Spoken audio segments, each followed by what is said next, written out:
रामेश्वर ज्योतिर्लिंग कथा तामिळनाडू. रामयुगात रावणाने माता सीतेचे हरण करून तिला लंकेत बंदिवान बनवले. मग प्रभू श्रीरामांनी रावणाबरोबर युद्ध करायचे ठरवले. त्यासाठी त्यांना समुद्र पार करून लंकेवर जावं लागणार होतं.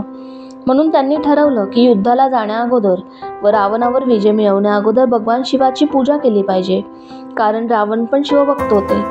मग प्रभू श्रीरामांनी हनुमानाला कैलासावरून शिवलिंग आणायला पाठवलं. पण हनुमानाला शिवलिंग घेऊन यायला वेळ लागला, म्हणून प्रभू श्रीरामांनी स्वतःच वाळूचं शिवलिंग बनवलं व त्यांनी अगदी भक्तिभावाने त्याची पूजा केली. व नंतर हनुमानही शिवलिंग घेऊन परतले व ते शिवलिंगही तिथे स्थापन केलं. नंतर भगवान शिव प्रसन्न झाले व प्रभू श्रीरामांना विजयाचा आशीर्वाद दिला आणि त्या दिवशी शिव ठरले रामांचे ईश्वर, म्हणजेच रामेश्वर ज्योतिर्लिंग. या कथेतून आपणाला शिकवण मिळते की जेवढे महान कार्य आपल्याला करायचे असेल तर त्याआधी शुद्ध मनाने देवाचे स्मरण करावं.